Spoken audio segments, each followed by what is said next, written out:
Saudações, meus queridos confrades da comunidade espírita Nova Era de Jiquiriçá, Bahia.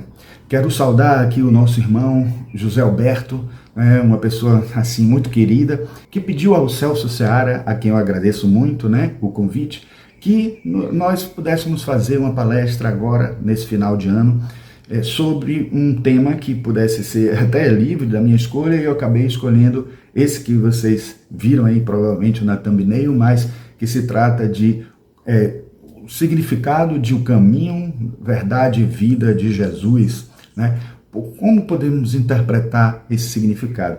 Quero parabenizar a comunidade espírita Nova Era pelos seus 30 anos, que completarão agora no dia 25 de dezembro, pouco depois da nossa palestra, daqui a uns 5 dias, e parabenizar toda a comunidade pelo trabalho que tem feito, pelas experiências, pelo estudo, pelo crescimento espiritual que tem proporcionado a muitas pessoas, não só na própria cidade, como também através dessas divulgações virtuais, que tem sido muito importante, certo? Eu tenho participado dentro do possível e agradeço muito pelos convites, certo? Bom, então vamos ao que interessa. Jesus como caminho, verdade e vida. O que quer dizer isso? Muita gente interpreta erroneamente, como eu falei, essa expressão, porque pode parecer uma pretensão muito grande da religião cristã ou do próprio Cristo ao falar sobre isso, dizendo que ninguém vai ao Pai senão por Ele, e as pessoas podem pensar que isso é um exclusivismo, E diante de tanta inclusividade que a gente encontra nas expressões e nos ensinamentos de Jesus, parece um paradoxo, Mas não é. Na verdade, a gente tem que entender o significado real dessa expressão. E para a gente trabalhar teoricamente, filosoficamente e praticamente com esse tema, eu escolhi este livro aqui. Hoje ele está com uma capa mais nova, diferente, Eu até tenho ele aqui, posso mostrar para vocês como é que está a capa agora. A Boa Nova, do espírito Humberto de Campos, psicografado por Francisco Xavier.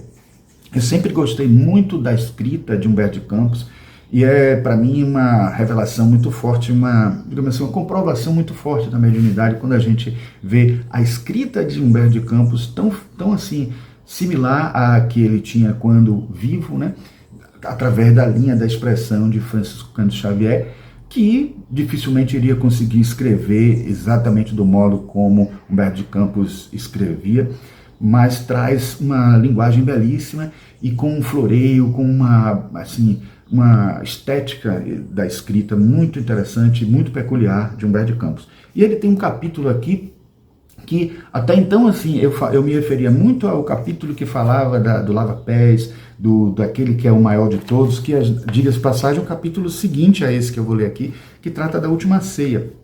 Mas interessante é que tem um capítulo anterior que se remete que acaba remetendo a um ensinamento que vem depois. E o capítulo é o capítulo 24, a ilusão do discípulo. E esse capítulo é um capítulo que se refere a esse ensinamento do caminho, verdade e vida. Vamos ler ele aqui, para vocês terem uma ideia mais ou menos do significado, da essência que esta mensagem tem sobre a questão do caminho, verdade e vida, e depois faremos os nossos comentários. Bom, Jesus havia chegado a Jerusalém sob uma chuva de flores. De tarde, após a consagração popular, caminhavam Tiago e Judas lado a lado por uma estrada antiga, marginada de oliveiras, que conduzia às casinhas alegres de Betânia. Judas Iscariotes deixava transparecer no semblante íntima inquietação, enquanto no olhar sereno do filho de Zebedeu fulgurava a luz suave e branda que consola o coração das almas crentes. Tiago, exclamou Judas, entre ansioso e atormentado, não achas que o mestre é demasiado simples e bom para quebrar o jugo tirânico que pesa sobre Israel, abolindo a escravidão que oprime o povo eleito de Deus? Mas, replicou interpelado, poderias admitir no mestre as disposições destruidoras de um guerreiro do mundo? Aí Judas diz, não tanto assim. Contudo, Tenho a impressão de que o Messias não considera as oportunidades. Ainda hoje, tive a atenção reclamada por doutores da lei que me fizeram sentir a inutilidade das pregações evangélicas, sempre levadas a efeito entre as pessoas mais ignorantes e desclassificadas. Ora, as reivindicações do nosso povo exigem um condutor enérgico e altivo. Israel retrucou o filho de Zebedeu de olhar sereno, que é Tiago, né? Sempre teve orientadores revolucionários. O Messias, porém, vem efetuar a verdadeira revolução, edificando o seu reino sobre os corações e nas almas. Judas sorriu algo irônico e acrescentou: mas poderemos esperar renovações sem conseguirmos o interesse e a atenção dos homens poderosos? Olha só que diálogo, né? Vai lá, vem cá. Aí Tiago diz: e quem haverá mais poderoso do que Deus, de quem o mestre é o enviado divino? Em face dessa invocação, Judas mordeu os lábios, mas prosseguiu: não concordo com os princípios de inação e creio que o evangelho somente poderá vencer com o amparo dos prepostos de César ou das autoridades administrativas de Jerusalém que nos governam o destino. Acompanhando o mestre nas suas pregações em Cesareia, em Sebaste, em Corazim e Betsaida, quando nas suas ausências de Cafarnaum, jamais o vi interessado em conquistar a atenção dos homens mais altamente colocados na vida. É certo que de seus lábios divinos sempre brotaram a verdade e o amor por toda parte, mas só observei leprosos e cegos, pobres e ignorantes, abeirando-se de nossa fonte. Aqui já aparece a palavra verdade, né? Tiago diz: Jesus, porém, já nos esclareceu, obtemperou Tiago com brandura, que o seu reino não é desse mundo. Imprimindo aos olhos inquietos um fulgor estranho, o discípulo impaciente revidou com energia: vimos hoje o povo de Jerusalém atapear o caminho do Senhor com as palmas da sua admiração e do seu carinho. Precisamos, todavia, impor a figura do Messias às autoridades da corte provincial e do templo, de modo a aproveitarmos esse surto de simpatia. Olha aí já a palavra caminho, né? Notei que Jesus recebia as homenagens populares sem partilhar do entusiasmo febril de quantos o cercavam, razão porque necessitamos multiplicar esforços em lugar dele, a fim de que a nossa posição de superioridade seja reconhecida em tempo oportuno. Aí Tiago diz: recordo-me, entretanto, que o mestre nos asseverou certa vez que o maior na comunidade será sempre aquele que se fizer menor de todos. É justamente no capítulo 25 que ele diz isso, quando ele vê que as pessoas estão querendo encontrar o maior de todos para pregar, tentando encontrar entre eles quem seria o seguidor, já que Jesus já havia dito que ele seria traído e que morreria na cruz, algo desse tipo. E ao antever tudo isso, ao dizer tudo isso, preconizando, fazendo uma previsão, uma profecia, todos os discípulos ficaram pensando em quem poderia ser o líder, quem poderia continuar a tarefa. E nessa de dizer quem é o maior, quem é o menor e tal, Jesus, ouvindo com aquela cosmovisão dele, ele fez exatamente a cerimônia do lava-pés, lavando os pés de todo mundo, mostrando que todos diziam que ele era o maior, era o Senhor, etc. Mas isso eram eles que diziam, não ele. Em outras palavras, ele estava dizendo isso, quer dizer, não era ele que se aclamava o maior de todos, porque no reino do bem da verdade, o maior é aquele que se faz sinceramente ou naturalmente o menor de todos. Então, com essa mensagem, com esse ensinamento, ele estava mostrando a humildade necessária, e isso aparece no capítulo seguinte e mostra, de certa forma, que quando foi dito isso aqui, nesse diálogo, Jesus já havia repetido isso algumas vezes. Isso era uma mensagem corriqueira comum de Jesus, porque ele vai repetir logo depois, né, no lava-pés, mostrando que isso era um ensinamento constante. Aí Judas diz: não podemos levar em conta esses excessos de teoria. Interpelado que vou ser hoje por amigos influentes na política de Jerusalém, farei o possível por estabelecer acordos com os altos funcionários e homens de importância para imprimirmos novos movimentos às ideias do Messias. Ou seja, praticamente Judas se considerava esse maior e estava utilizando de caminhos que não eram os comuns do evangelho para poder tentar fazer com que o evangelho fosse aceito por todos de uma maneira praticamente imposta, de uma maneira proselitista, entendendo que os governantes deveriam também aceitar o evangelho e fazer com que Jesus também pudesse fazer parte desse grupo aí. A traição de Judas Iscariotes tinha a ver mais com isso. Por mais que ele estivesse fazendo uma coisa errada, ele acreditava estar fazendo certo. Aí Tiago diz: Judas, Judas, observou-lhe o irmão de apostolado com doce veemência: vê lá o que fazes. Socorreres-te dos poderes transitórios do mundo sem um motivo que justifique esse recurso não será desrespeito à autoridade de Jesus? Não terá o mestre visão bastante para sondar e reconhecer os corações? O hábito dos sacerdotes e a toga dos dignatários romanos são roupagens para a terra. As ideias do mestre são do céu, e seria sacrilégio misturarmos a sua pureza com as organizações viciadas do mundo. Além de tudo, não podemos ser mais sábios nem mais amorosos do que Jesus, e ele sabe o melhor caminho e a melhor oportunidade para a conversão dos homens. As conquistas do mundo são cheias de ciladas para o espírito, e entre elas é possível que nos transformemos em órgãos de escândalo para a verdade que o mestre representa. Judas silenciou aflito. No firmamento, os derradeiros raios de sol batiam nas nuvens distantes, enquanto os dois discípulos tomavam rumos diferentes. Sem embargo das carinhosas exortações de Tiago, Judas Iscariotes passou a noite tomado de angustiosas inquietações. Não seria melhor apressar o triunfo mundano do cristianismo?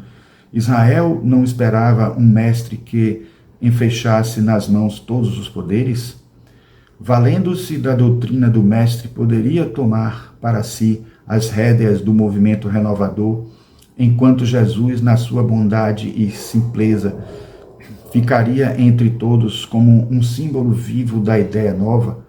Recordando suas primeiras conversações com as autoridades do Sinédrio, meditava na execução de seus sombrios desígnios. A madrugada o encontrou decidido na embriaguez de seus sonhos ilusórios. Entregaria o mestre aos homens do poder em troca de sua nomeação oficial para dirigir a atividade dos companheiros.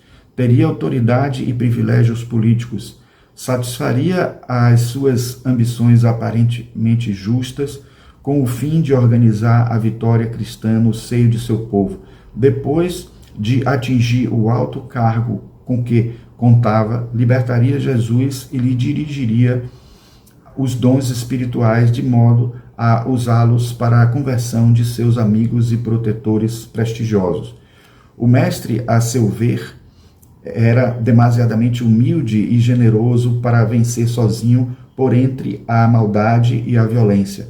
Ao desabrochar a alvorada, o discípulo imprevidente demandou o centro da cidade e após horas era recebido pelo Sinédrio, onde lhe foram hipotecadas as mais relevantes promessas. Apesar de satisfeito com a sua mesquinha gratificação e desvairado no seu espírito ambicioso, Judas amava o Messias e esperava ansiosamente o instante do triunfo para lhe dar a alegria da vitória cristã através das manobras políticas do mundo. O prêmio da vaidade, porém, esperava a sua desmedida ambição. Humilhado e escarnecido, seu mestre bem-amado foi conduzido à cruz da ignomínia sob vilipêndios e flagelações. Daqueles lábios que haviam ensinado a verdade e o bem, a simplicidade e o amor, não chegou a escapar-se uma queixa. Martirizado na sua estrada de angústias, o Messias só teve o máximo de perdão para seus algozes. Observando os acontecimentos que lhe contrariavam as mais íntimas suposições, Judas Iscariotes se dirigiu a Caifás reclamando o cumprimento de suas promessas. Os sacerdotes, porém, ouvindo-lhe as palavras tardias sorriram com sarcasmo. Debalde recorreu às suas prestigiosas relações de amizade, teve de reconhecer a falibilidade das promessas humanas. Atormentado e aflito, buscou os companheiros de fé, encontrou-os vencidos e humilhados. Pareceu-lhe, porém, descobrir em cada olhar a mesma exprobração silenciosa e dolorida. Já se havia escoado a hora sexta em que o mestre expirava na cruz, implorando perdão para seus verdugos. De longe, Judas contemplou todas as cenas angustiosas e humilhantes do Calvário. Atroz remorso lhe pungia a consciência dilacerada. Lágrimas ardentes lhe rolavam nos olhos tristes e amortecidos. Malgrado a vaidade que o perdera, ele amava intensamente o Messias. Em breves instantes, o céu da cidade impiedosa se cobriu de nuvens escuras e borrascosas. O mau discípulo, com um oceano de dor na consciência, peregrinou em derredor do casario maldito, acalentando o propósito de desertar do mundo numa suprema traição aos compromissos mais sagrados de sua vida, a palavra vida. Antes, porém, de executar seus planos tenebrosos, junto à figueira sinistra, ouvia a voz amargurada do seu tremendo remorso. Relâmpagos terríveis rasgavam o firmamento, trovões violentos pareciam lançar sobre a terra criminosa a maldição do céu vilipendiado e escurecido.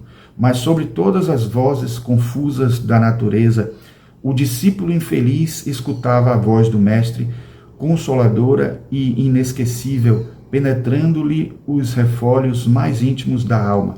Eu sou o caminho, a verdade e a vida. Ninguém pode ir ao Pai senão por mim. Bom, então é isso aí, pessoal. Essa é a mensagem do livro. E o que eu queria dizer é que cada uma dessas palavras tem um significado mais profundo do que ela parece. Porque quando a gente está se referindo a caminho, a gente está se referindo à via prática, à via de ação, atividade.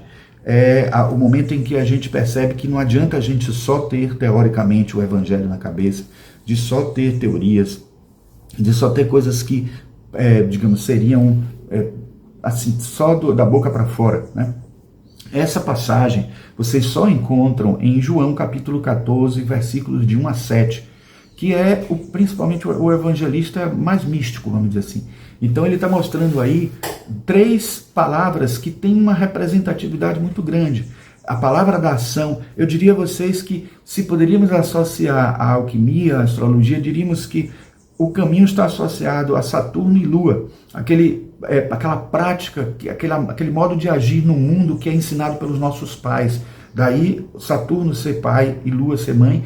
E também aquela questão de que você saiu de um momento já de vida mundana, de certa forma, lá de Saturno, você já começa a refletir sobre o que precisa ser melhor para você, aquele carinho, aquele afeto, e bem refletido na mensagem, porque Jesus diz para a gente que o caminho nosso é um caminho de paz, é um caminho não de revolta, não de a gente se contrapor como guerreiros, numa luta atroz contra o mal e a favor do bem.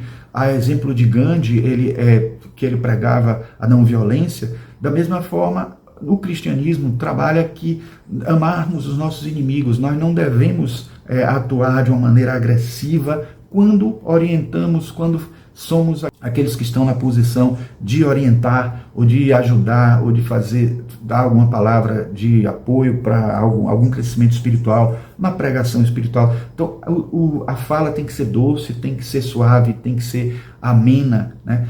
E essa busca de leveza e é o caminhar, é o caminho que nós temos que ter. O caminho também nos remete à ideia do exemplo. Jesus não era apenas a pessoa que pregava, não era apenas a pessoa que dizia o que vocês deveriam fazer, o que nós deveríamos fazer, o que toda a humanidade deverá fazer. Ele era aquele que mostrava o que deveria ser feito através do exemplo. Ele não fugiu à cruz, ele não fugiu aos sofrimentos, ele não impôs os seus ensinamentos, ele não quis trabalhar dentro de um caminho político, dentro de um caminho belicoso, dentro de um caminho militar. Ele quis que o amor fosse a sua verdadeira arma, se é que a gente pode chamar isso de arma, né? Mas esse é um verdadeiro instrumento, a verdadeira ferramenta para ele era o amor. E esse amor que não tem exemplar melhor do que o amor de mãe, representado através da lua, representado na alquimia através da nigredo e albedo, a transição da nigredo para albedo, que é esse processo de conversão, de mudança. O caminho é o processo da conversão. O caminho, dentro de uma perspectiva junguiana, seria correspondente à individuação, aquele processo de sair de um estágio que a gente está estagnado e tentar crescer espiritualmente. E esse crescer espiritualmente é fundamental como um primeiro passo. E na alquimia a gente tem a associação da lua à prata, e essa associação à prata é muito pertinente quando a gente considera que o espelho ele é todo pintado de prata por trás do vidro, e essa prata nos ajuda a refletir, nos ajuda a encontrar dentro de nós o que há de melhor, e nesse processo prático de tentar descobrir em nós o que há de melhor, saindo do chumbo do Saturno para alcançar a prata da Lua, a gente está saindo de uma escuridão interna e chegando à luz, alcançando uma luz que tenta iluminar esse lado negativo nosso, essa sombra nossa, fazendo com que a gente possa crescer, ou pelo menos ter os primeiros passos desse crescimento. Aí depois vem a verdade. O que dizer da verdade? A verdade pode parecer uma imposição, né? Quando alguém diz assim, não existem várias verdades. Sim, existem várias verdades quando está se tratando de uma verdade mundana, uma verdade humana, né? Mas a verdade espiritual é uma verdade absoluta, porque é a verdade do nosso Deus superior, daquele Deus que está acima da relatividade, o Deus absoluto, que é inalcançável. Então por isso que a gente pode dizer assim, eu não sou dono da verdade, nenhum ser humano é dono da verdade, mas essa verdade ela vai apresentando manifestações cada vez mais relativas, cada vez mais humanas, quanto mais se chega ao mundo físico. Então por isso que alguém que consiga atingir uma instância mais elevada, sem um grau de superioridade, sem se sentir melhor do que todos os outros, porque a gente falou aqui como mensagem, talvez primeira, para poder já preparar para isso, que a gente não pode se considerar o superior em relação aos outros, mas se a gente tiver acesso a algo que esteja acima dessa compreensão física, um pouco mais acima, isso já é uma verdade mais eterna. Isso passa a ser uma verdade mais transcendente, e a gente precisa compreender ela não como uma imposição, mas como um entendimento.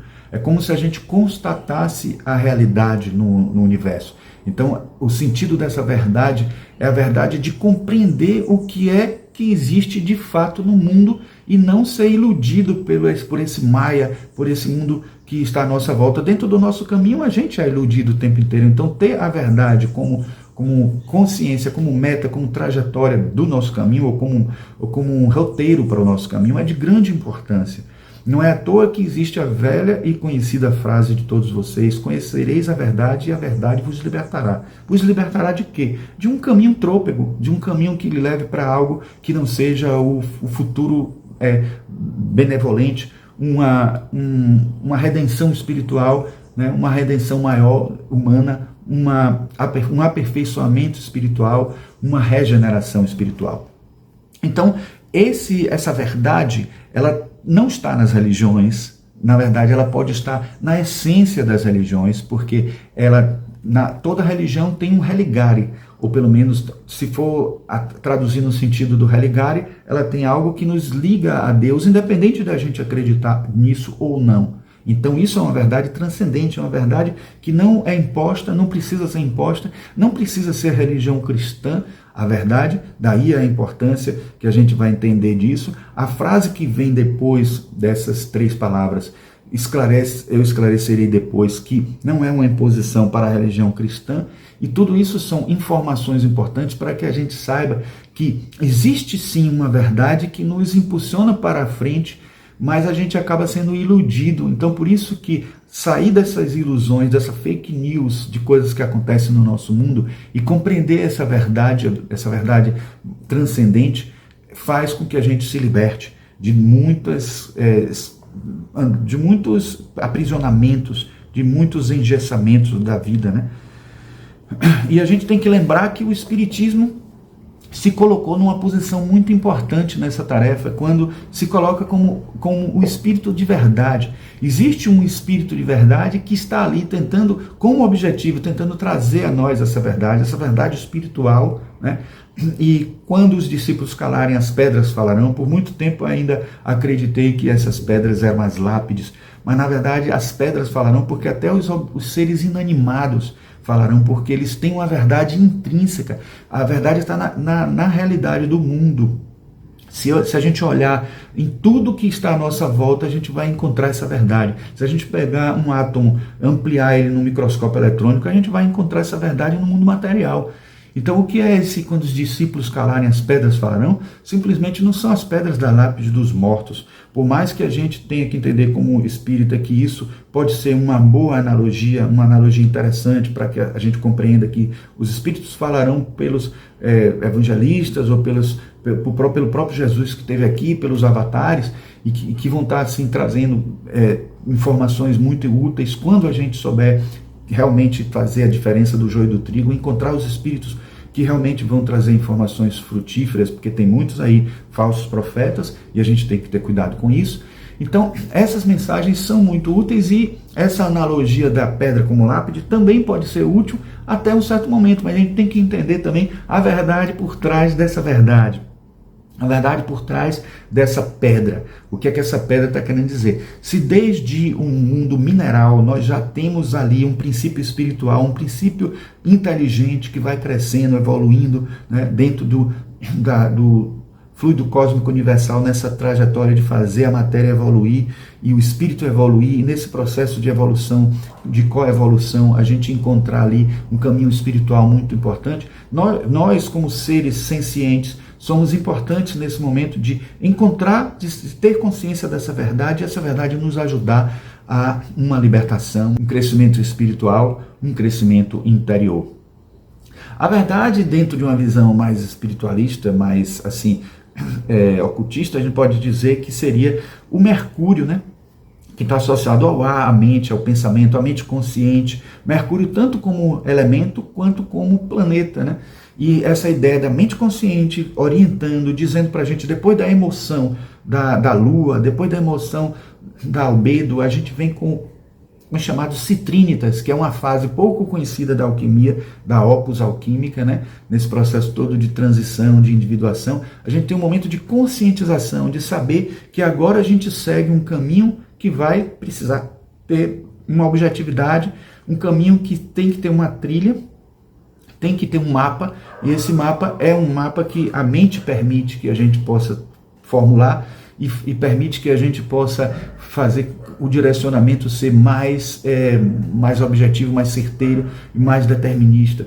Então a gente consegue, sem, claro, obviamente, sem o fanatismo e sem o exagero, sem o fundamentalismo, que seria o exagero de todo esse processo, a gente conseguir trilhar um caminho na paz, um caminho que seja coerente com os próprios ensinamentos de Jesus, como a gente viu na passagem da Boa Nova, ele explicitando para a gente. Então, esse caminho pacífico precisa ser o nosso principal, a principal atmosfera do nosso trajeto, um trajeto leve que precisa ser de aprendizado, e esse aprendizado ajuda a gente a entender que não só existe o serviço, não só existe a prática, mas existe o teórico também, que ajuda muito estudar o Evangelho, ler o Evangelho, interpretar o Evangelho, usar nossa mente para fazer essas alusões, tentar buscar essa sabedoria, além de simplesmente ler por ler, além de simplesmente raciocinar em cima da fé, porque o Espiritismo prega uma fé raciocinada, e essa fé raciocinada está presente aí nesse Mercúrio, está presente aí nessa mente consciente, está presente aí nessa verdade, nessa busca da verdade, nessa busca de saber, e ao saber a gente ter poder e também a gente ter amor, porque o saber é amor também. Haja visto que a gente pode dizer já que nosso chakra coronário, que é o responsável pela nossa sabedoria, pela nossa conexão com Deus, a conexão com a verdade, ele tem um chakra cardíaco dentro dele. Então é como se a gente tivesse 2 chakras em um, e a gente tem um chakra cardíaco dentro do chakra coronário. Então, é mostrando que o saber sem digamos, o amor, sem o sentimento, não é sabedoria. É apenas um saber que você pode se sentir superior por isso, e aí por isso que eu falei em poder, porque existe o filósofo Foucault que dizia que o saber é poder, e realmente saber é poder. Quando a pessoa sabe algumas coisas, as pessoas respeitam e seguem aquela pessoa, e cada vez mais isso tem sido, temos que ter cuidado, porque às vezes a gente atribui o saber a uma inteligência artificial, e a gente tem que ter cuidado para não acabar caindo numa armadilha. As pessoas estão hoje assim, dependendo muito da inteligência artificial, estão fazendo até terapia com inteligência artificial. Isso tem que ser com muito cuidado, isso aí, e vai chegar um momento em que a gente vai precisar de algum tipo de controle sobre isso. Mas esse saber, o saber interno que eu estou me referindo, é o saber do entendimento com amor, do conhecimento junto com o amor, do intelecto junto com a moral e com o espiritual e com o sentimento. Né? Pensamento junto com o sentimento, dando braço um com o outro e crescendo espiritualmente. Por último, nós temos a vida, que talvez seja das menos fáceis de interpretar, porque vida aqui não é a vida biológica, porque essa vida aqui que Jesus se refere é a vida eterna. É a vida que ele sempre fala de que nós precisamos trilhar, que é o reino dele não é desse mundo. Então é essa vida que ele está se referindo, uma vida eterna, uma vida espiritual, que seria representado pela rubedo na alquimia, seria representado pelo sol, seria representado pelo self, seria representado pela meta final, né, que nós temos na trajetória evolutiva. Diga-se de passagem, self esse que Jung se inspirou no Atma do hinduísmo. Então é o ouro alquímico, é a busca, né, do nosso crescimento espiritual no ápice, no máximo que a gente pode conseguir. E se a gente entender vida na essência da palavra, a gente não deve entender nem a vida terrena como alma existindo na Terra, porque isso seria a prata, isso seria o caminho. Na verdade, a gente está vivendo aqui o espírito já fora do corpo. Então, é por isso que a gente gosta até da frase bem esclarecedora que diz assim: vida nós temos uma só. E aí quando alguém diz isso, parece que não é reencarnacionista, né? Mas é porque a gente tem uma vida só, nós temos muitas existências. Essa vida, ela se manifesta carnalmente, né? Reencarnando a cada existência, a cada estágio do nosso processo de evolução, a cada vida, no sentido de uma vida com letra minúscula aí, que nós temos, né, vidas passadas, vidas presentes, vidas futuras no processo de crescimento espiritual, mas tudo isso permeado por uma vida com letra maiúscula, que é a vida do espírito, a vida da essência, a vida do Atma. E essa vida que tem a ver com o processo de individuação, com a iluminação, tem a ver com o espírito, tem a ver com o Odos dentro do método. Existe uma palavra que é fruto de caminho e meta, né? Se a gente tem assim um método, o que é método? Método, na verdade, é meta, que é meta, e odos, que é caminho. Tem muitos autores de filosofia da ciência que consideram que primeiro a gente tem que ter a meta e depois caminhar em direção a essa meta. Tudo bem, mas, por exemplo, na arte isso não é muito legal, porque aí você não vai ter criatividade. Em outras palavras, quando você tem um odo sem a meta, sem esse pensamento racional, a gente está usando mais a intuição artística do que a mental, do que o caminho mental. Então, em determinado momento é preciso deixar a mente também se apagar numa meditação para que a intuição fale mais alto. Nesse momento, para mostrar que o caminho, a verdade e a vida não são coisas lineares e encadeadas assim. Primeiro vem o caminho, depois a verdade, depois a vida. A gente tem que entender que a vida nos puxa também. A vida é um atrator. A vida é o quê? É o espírito. É o espírito que nos ilumina mesmo, de fato. É o espírito que tem a energia, a vontade, porque se o caminho é a ação, a verdade é a sabedoria, a vida é a vontade espiritual, a vontade, poder que nos dá o processo, a verdade, a vontade que nos faz sair do lugar, é a vontade que realmente ativa tudo, é que faz tudo funcionar, faz tudo acontecer. Então essa vontade espiritual, ela pode existir antes, inclusive, da verdade, porque através desse vislumbre espiritual pode servir para a gente, com esse vislumbre espiritual, a gente acaba tendo acesso ao caminho que a gente precisa percorrer e à sabedoria que a gente tem que encontrar, a verdade que a gente tem que encontrar, porque essa conexão com o alto, né, esse religar, essa conexão que a gente faz através do nosso saber interno, através da nossa vida interna, da nossa vida eterna, é que a gente faz a conexão e faz com que as outras coisas aconteçam da melhor forma possível. Então, a rubedo, ela é a conquista alquímica do ouro, é a conquista alquímica de autonomia espiritual para o crescimento, e o cuidado que se tem que ter é que esse aí é o momento da vitalidade ser mostrada. Jung fala muito a respeito de como as religiões orientais às vezes faziam a gente se conectar com o eu maior, com um ser superior que somos nós mesmos, dizendo que Deus somos nós mesmos. E isso ele não nega, mas ele diz que tem que se ter um cuidado psicológico, ele dentro de uma perspectiva sempre cuidadosa com relação à questão psicológica, ele se preocupava com o apagamento espiritual.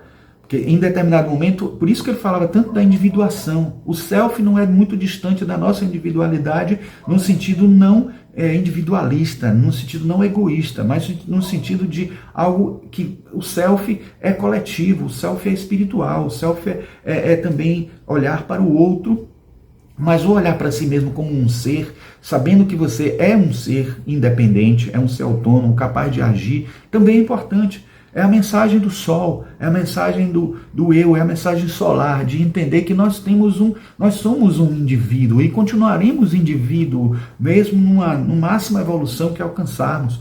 Porque ali é esse momento de mostrar que existe uma fagulhazinha do sol que tem sua peculiaridade, que tem seu modo de agir, seu modo de ser. E esse caminho é importante, é esse caminho de entender que nós temos o nosso papel no universo, que nós temos uma importância dentro desse organismo todo que é o universo, e que é esse sol, que é essa vida, que é essa trajetória que nós temos que percorrer de iluminação, que é esse processo espiritual interno, né, do crescimento evangélico, né, dessa questão de a gente buscar realmente um caminho, uma verdade e alcançar a vida que devemos ter mesmo, a vida que é essencial, a vida que realmente evolui ao longo das encarnações, ao longo das existências. Então, esse saber da vida eterna, que está presente de forma simbólica em várias religiões, né, é um entendimento que precisamos ter. E essa trajetória tem estágios, né? E todos passam por esses estágios, independente da religião que esteja. Independente de qual religião professe. Hoje em dia ninguém está mais querendo chamar os encontros de religiosos de encontros ecumênicos. Sabe por quê? Porque o ecumenismo é só cristão. E aí o próprio cristianismo, sabe, abrindo as portas, vamos dizer assim, para outras religiões, que é o que deve ser feito mesmo, né? Não entende que, né? Percebam, vejam aí, procurem, pesquisem. Na origem, na essência da palavra ecumenismo, é só religião cristã. Depois a palavra começou a ser usada para todas as religiões e as pessoas começaram a usar o termo ecumênico para outras religiões também. Qual é o termo que está se usando hoje? Interreligioso. Interreligioso envolve religiões de matrizes africanas, religiões orientais, religiões de todas as épocas, de todas as tradições, de todos os caminhos, né? Então isso é importante que a gente entenda, abrir as portas para as outras. Isso, de certa forma, estou preparando para o que vem para a nossa conclusão, que é a frase final depois de eu sou o caminho, a verdade e a vida, que é: ninguém vai ao Pai senão por mim. Isso poderia parecer exclusivista, como eu disse, né? Mas isso é, na verdade, a via crística. Se no caminhar a gente tem a via prática, na verdade a gente tem a via teórica ou a via da sabedoria, e na vida a gente tem a via interna ou a via da vontade, a via espiritual, né? Uma é a via do corpo, vamos dizer assim, a via prática. Uma outra é a via da alma, que é o ser encarnado, né, o espírito encarnado. A outra é a via do espírito, que é o ser que anima tudo, mas é mais desencarnado, né? Porque a gente chama de alma o espírito encarnado. E aí, finalmente, a gente tem a trajetória explicitada para a gente, que ninguém vai ao Pai senão por mim. Por quê? Porque nós temos um estágio evolutivo chamado crístico. Dentro da religião cristã, esse estágio é chamado crístico. Na religião budista, búdico, e assim sucessivamente. Aquele momento que a gente transcende o racional, a gente sai da via simplesmente mental e simplesmente aquela da conexão divina, de estar preso, assim, está evoluindo porque estamos conectados com a divindade, como se estivéssemos sendo puxados por uma corda, como se fôssemos uma carruagem puxadas por cavalos. Mas haverá um momento em que nós vamos ser os cavalos, nós vamos ser as pessoas que vão estar dentro dessa trajetória toda. É o que, de fato, se chama o iniciado. As experiências iniciáticas são nada mais nada menos que uma pessoa se integrar ao plano divino, fazer parte desse plano divino, ser um avatar de Deus, ser alguém que está do lado dele, né, um arauto divino, para que a gente possa realizar as tarefas, né, que Jesus trouxe para a gente de informações importantes, né? E a gente se tornar esse arauto é essa trajetória que todo mundo tem que seguir. Então, por isso que ninguém vai ao Pai senão por esse caminho crístico, senão por esse caminho de se tornar um iniciado, se tornar aquele que pode ser adepto do cristianismo, se tornar adepto de um caminhar, de uma verdade e de uma vida que seja sempre em prol do plano divino, sempre em prol da redenção da humanidade, sempre em prol do crescimento espiritual, custe o que custar para nós mesmos, não para os outros, não custe o que custar, porque nós não temos uma versão, assim, digamos assim, de achar que os fins justificam os meios, mas a gente precisa entender que os sacrifícios serão necessários e a lei do sacrifício vai estar presente sempre que a gente estiver realmente querendo galgar estágios mais avançados evolutivamente. Bom, aí fica para a gente, diante da reflexão de João 14, versículos de 1 a 7, 3 perguntas que eu acho que vão ser válidas para vocês refletirem e é o que eu deixarei para vocês como mensagem final. O que significa para você seguir um caminho? Que caminho é que vocês estão seguindo mesmo? Mas não é assim, teoricamente, de dizer assim, porque aqui nesse momento é o momento da ação, o momento da teoria vem depois, aí a pergunta que vem em seguida. Se eu acredito em alguma coisa e eu estou seguindo algo na minha vida ou não, né? Que caminho é esse que eu devo seguir? E que caminho é o que eu estou seguindo? Eu estou realmente seguindo? Não estou? E se eu não estou, qual caminho eu devo seguir? Isso aí é uma pergunta importantíssima dentro dessa mensagem. A segunda: de que maneira a sua vida reflete a verdade que você acredita?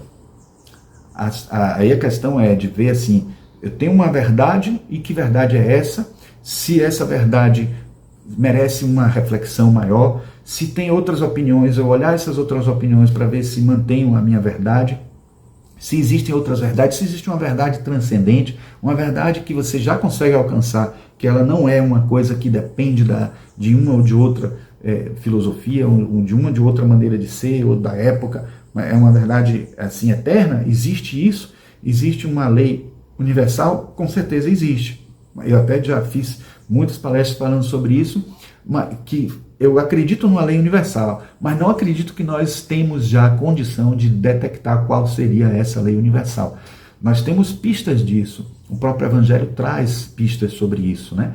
Mas quando eu digo que não existe lei universal, é que, por exemplo, a própria lei do karma, né? A lei da reencarnação, pode parecer uma lei universal, né? Mas não chega um momento que a gente para de reencarnar. O que acontece depois da nossa reencarnação, das nossas reencarnações, né? A gente não sabe como é a evolução depois disso, quando a gente não precisa mais encarnar na Terra, quando nós estamos em espírito, num nível mais evoluído, nós vamos tomar conta de um planeta, e como será essa ação? E aí o que vale para esse ser essencial, né? E não vale para todos? Eu tenho até uma pista já. Eu acho que já existe uma lei que inegavelmente é universal, que é a lei dos ciclos. Mas a gente também não pode dizer que ela é universal, porque pode ser que exista esse universo criado pelo absoluto, que é algo que passa por ciclos, mas podem ter outros universos que não. E nesse absoluto a gente pode entender assim. E para o absoluto acontecem os ciclos também, porque existem seres, entidades celestiais, engenheiros siderais, como detectados dentro do Espiritismo, que estão em evolução, estão ajudando a nossa evolução e estão em evolução ainda. Mas o Deus absoluto, o Deus máximo, Deus, inteligência suprema, causa primária de todas as coisas, está acima, né? Eu poderia até dizer que é mais do que causa primária de todas as coisas, porque ele está acima do tempo e do espaço. Esse ser mais evoluído, mais transcendente que absoluto. Nesse, a lei universal está presente. Mas que lei é essa? Que lei universal é essa? Poderíamos até chamar de lei universal, mas do nosso universo, né? Só desse universo. Aí sim, tudo bem. Mas quando se fala de universal, né, e entende a possibilidade hoje de multiversos, né, a gente não teria que pensar já em transcendências ainda maiores, né? E temos a última pergunta, que seria: como posso alcançar o caminho e a verdade que transformará em essência a minha vida? A vida que nunca morre, né? A vida do Espírito. Como a gente pode alcançar isso, né? Esse caminho e essa verdade que nós falamos, porque nós falamos primeiro se existe, se temos, se não temos, e se não temos, como conseguiríamos alcançar um caminho e uma verdade que possa realmente trazer para a nossa vida uma vida espiritual, uma vida eterna, uma vida que ande em direção à redenção espiritual. Então, pessoal, era isso que nós tínhamos aqui para trazer como mensagens para vocês. Espero que vocês tenham gostado. Espero que a comunidade espírita Nova Era aprecie e goste desse trabalho, que esteja ficando ao alcance. E mais uma vez, parabenizo aqui os 30 anos que acontecerá agora no dia 25 de dezembro, os 30 anos da instituição. Todos façam uma oração em favor da instituição, trazendo energias positivas para esse novo ciclo, né, que se encerra e começa outro. E nós agora também estamos em oração para poder parabenizar e também para louvar esta instituição de grande benefício para todos nós. E um grande abraço ao nosso amigo Celso Seara e ao nosso amigo José Alberto, agradecendo muito esse convite, e também estejam todos em paz, e um grande abraço para todos vocês.